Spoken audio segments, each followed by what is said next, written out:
When I was young, my brother and I built a boat with our father. We spent several years sailing and exploring the Patuxent River. And then I met Tony. Peter and I spent many happy times on that boat, and so when we got married, we built a larger boat and ventured out into the Chesapeake Bay and its many rivers.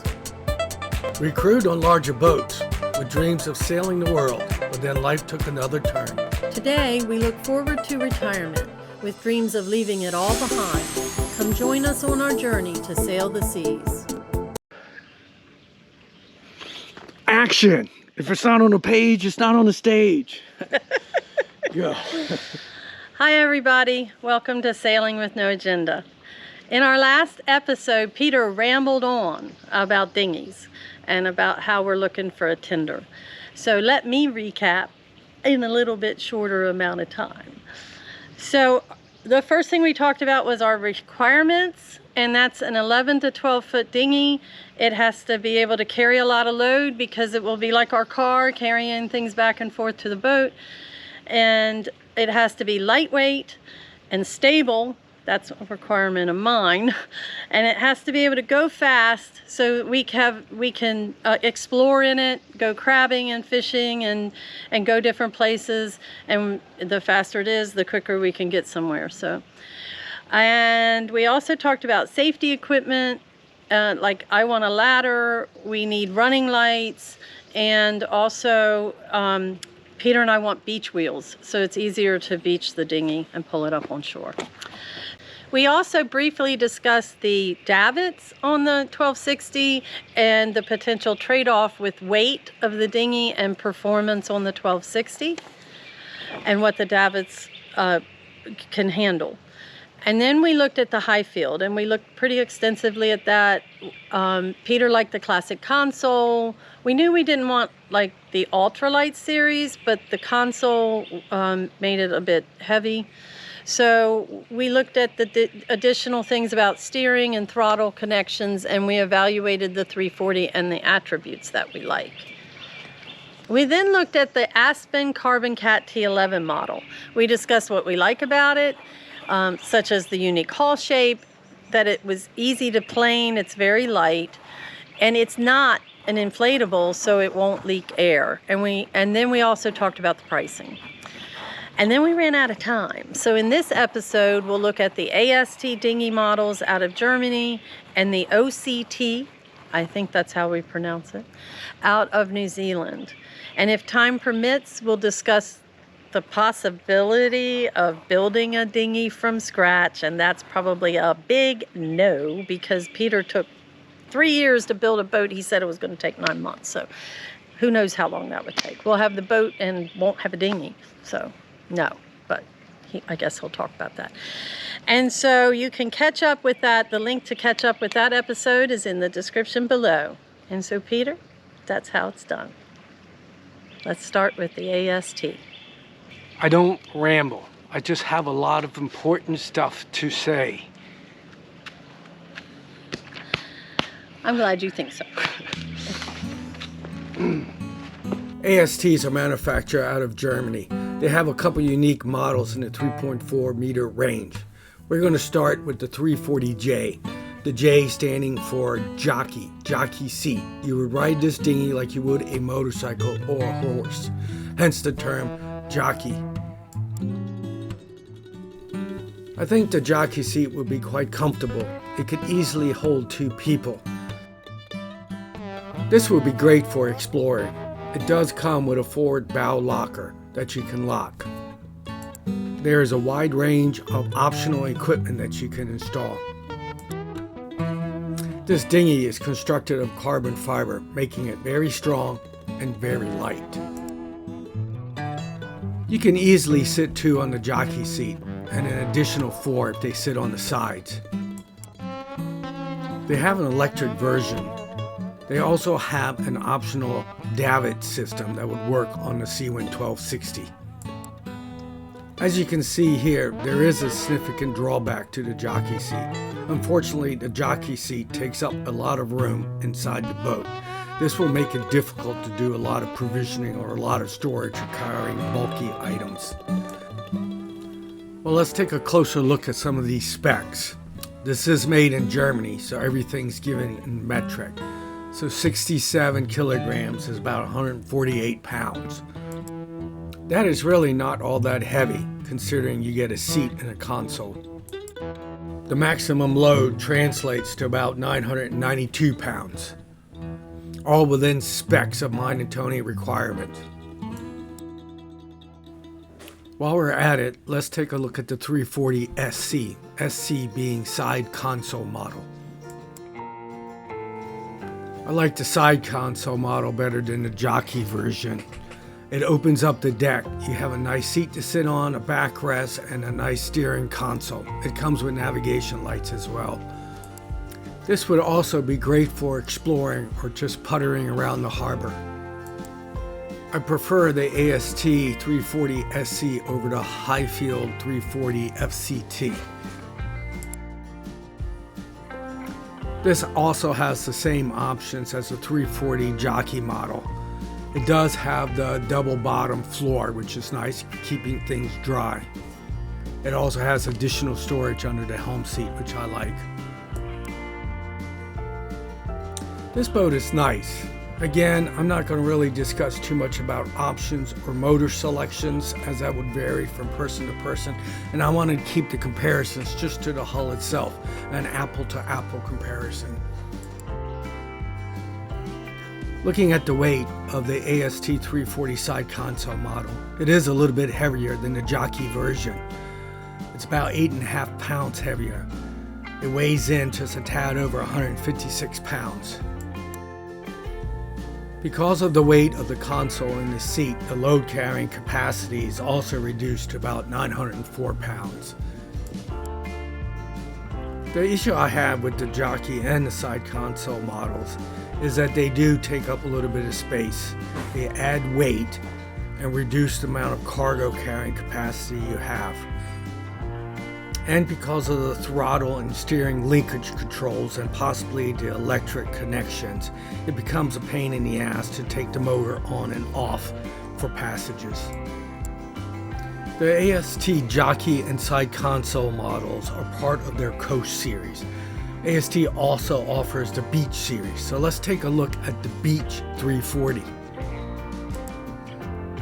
The Beach 340 is basically the same hull as the jockey and side console models. It is open, more of a utility purpose. I like the fact that the motor is just simply clamped on, with the only attachment being the gas line.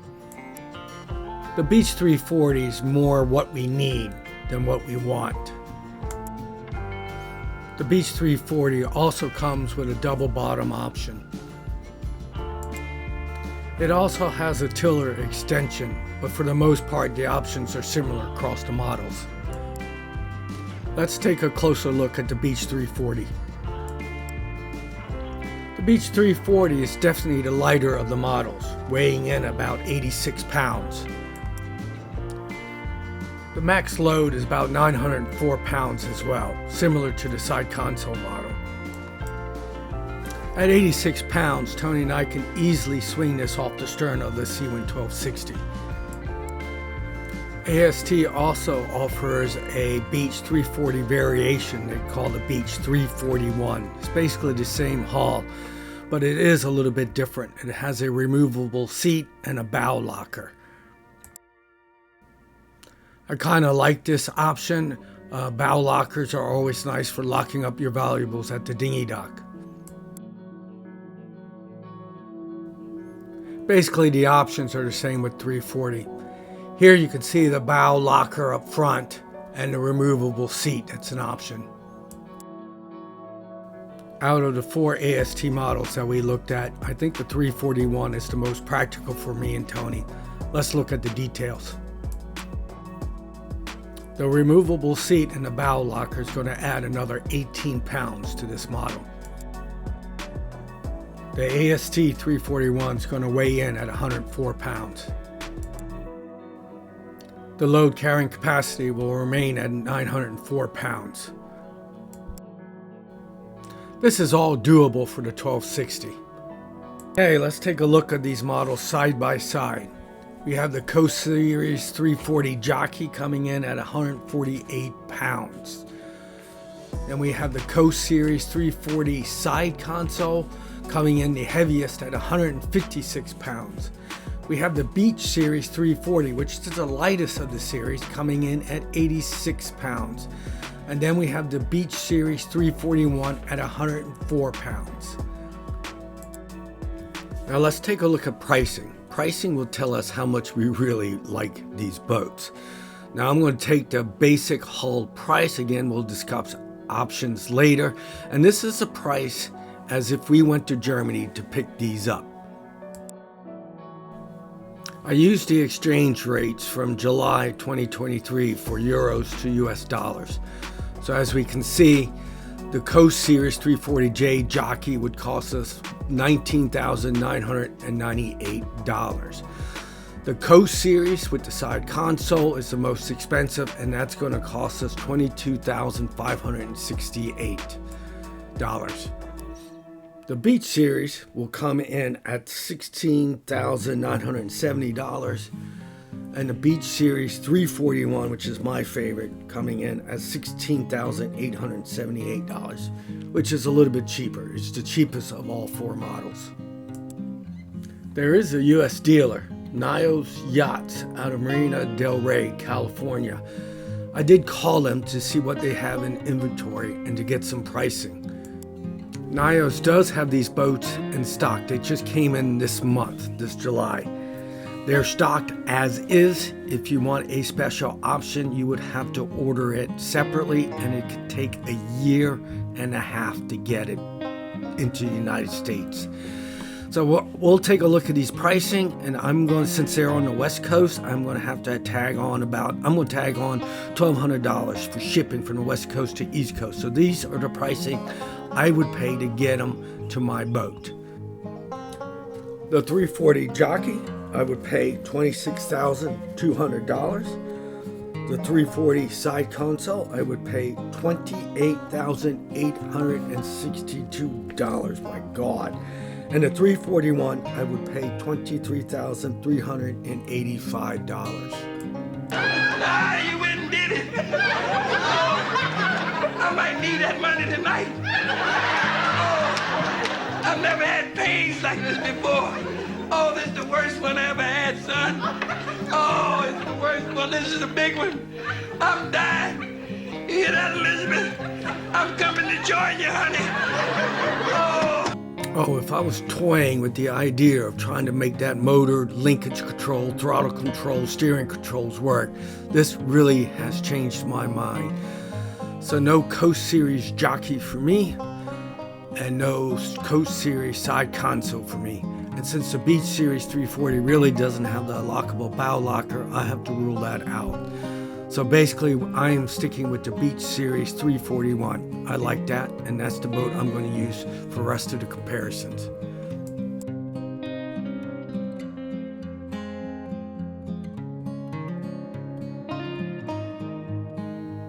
Now let's take a look at the offshore cruising tenders, or the OCTs. Where's Tony? Or the OCTs, as I like to call them. These tenders are manufactured out of New Zealand. These tenders are quite popular on catamarans because of their light weight. When we chartered Godspeed, a Seawind 1260 in the Chesapeake Bay, she had an OC tender. Unfortunately, we did not get a chance to drop her in the water and really take it out for a spin. What attracts Tony and I to the OC tender is the lightweight. These boats are made out of carbon fiber, and Tony and I should have no trouble handling the dinghy on the beach or raising or lowering it on the davits. In talking to people who have these OC tenders, the only complaint I really hear from them is that it feels tippy. And OC has addressed this in one of their frequently asked questions.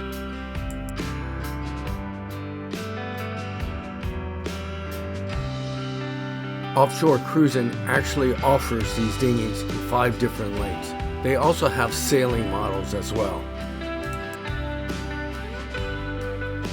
Let's take a closer look at the offshore cruising tenders.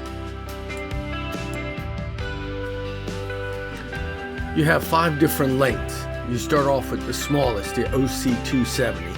moving to the OC300, and then the OC330, and then the OC350, and topping out at the OC400 model. Notice that there's not one in the 340 range. I would not want to go smaller, so the 330 would be out. So we would be looking closely at the OC350.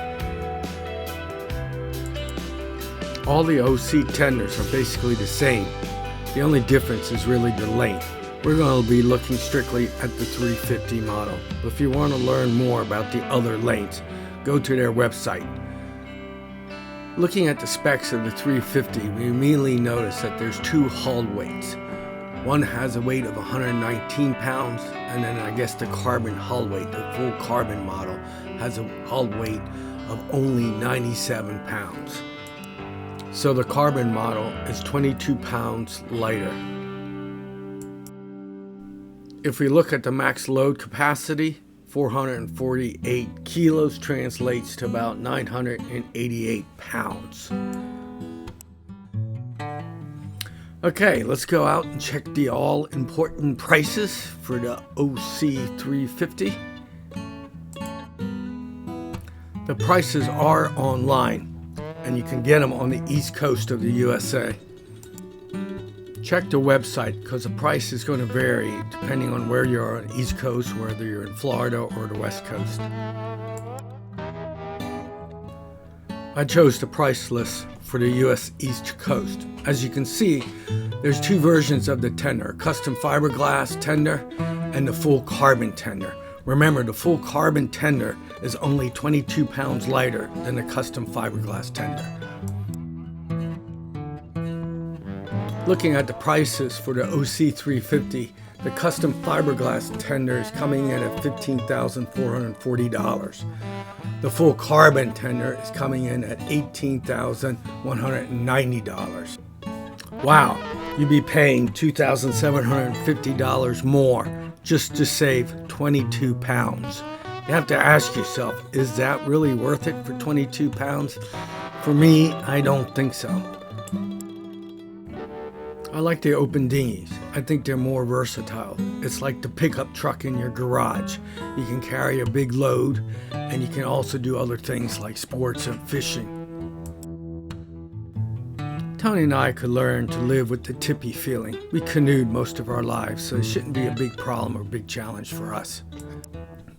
The earlier models did not have a lockable storage area, but there is an option on this one.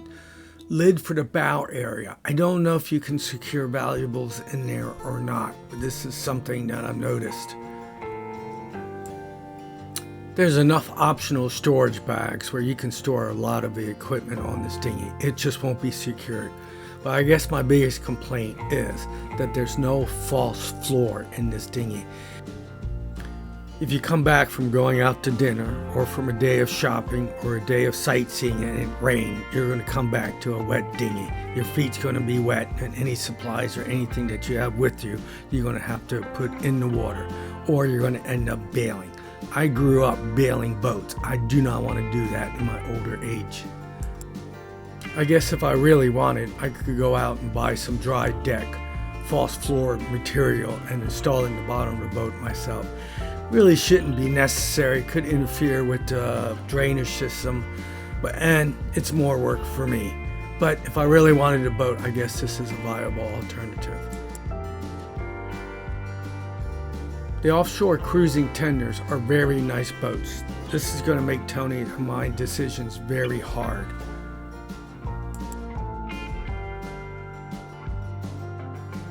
I was not going to include this boat in my review, but I found myself keep coming back and looking at this boat. And the more I looked at it, the more I liked it. So as a bonus, I'm going to include the dinghies from Ultralight Performance Boats. These are manufactured out of Florida, so they're on the east coast of the USA. According to the press release just over a month ago, they really haven't been manufacturing these boats for that long. Ultralight Performance has a large range of boats. Once again, I'm interested in the 340 range, so we'll be looking at the UP 340. At first, I thought this might be an ugly boat, but it kind of looks like a rib. It's very wide, has a wide deck area to stand on, and it's extremely stable. I really like the fact that it's extremely stable. It is lightweight and should be easy to get up on plane. We could fish off of this quite easily. We could crab off of it. We could dive off of it. This is a nice dinghy. It's fast enough where we could go exploring with no issues. Like I previously mentioned, what you really need for a dinghy is a pickup truck rather than a Porsche.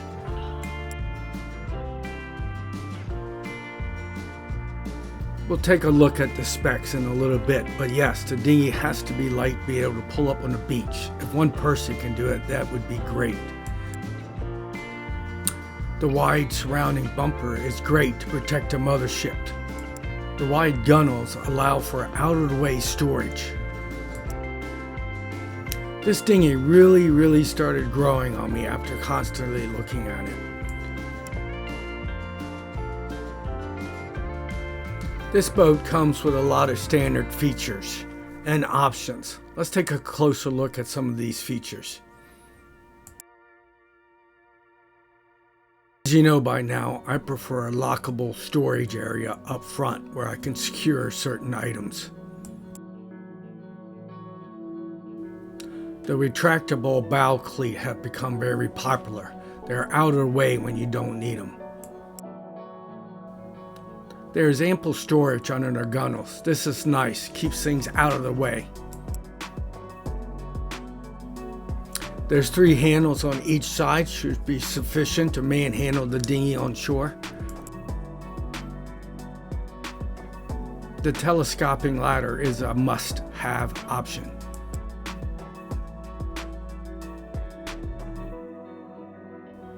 And the storage bags on each side under the gunnels is a standard option and quite ample.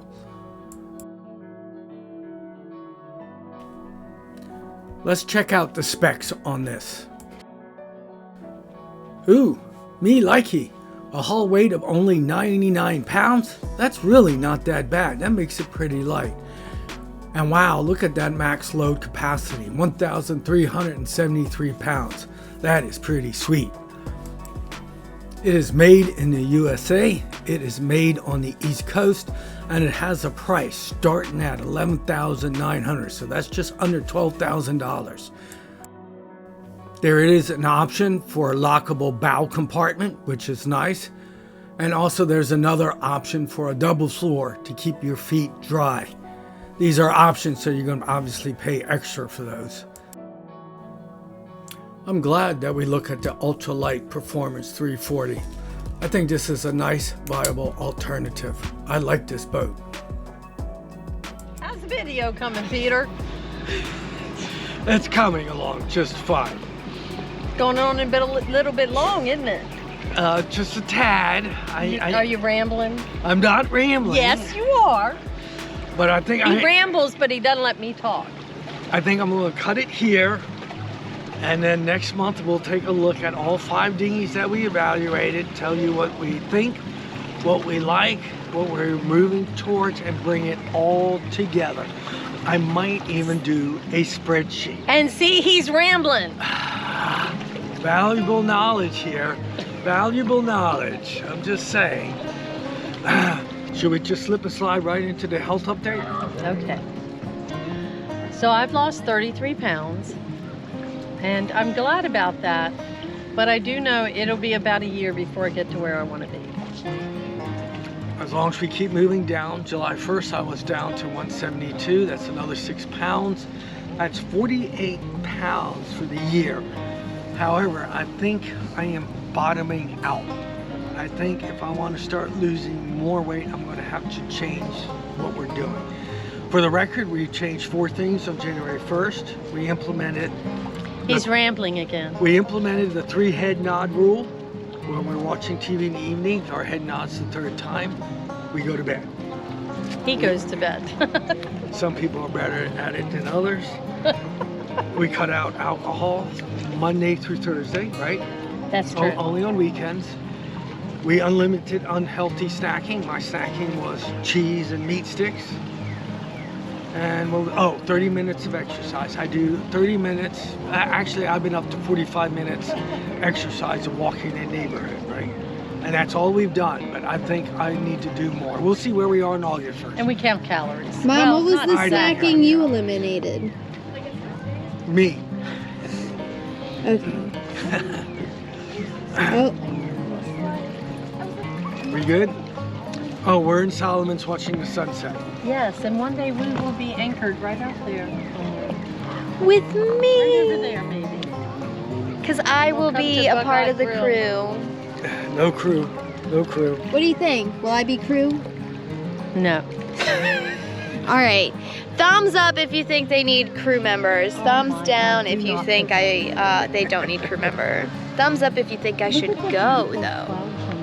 That means no head down.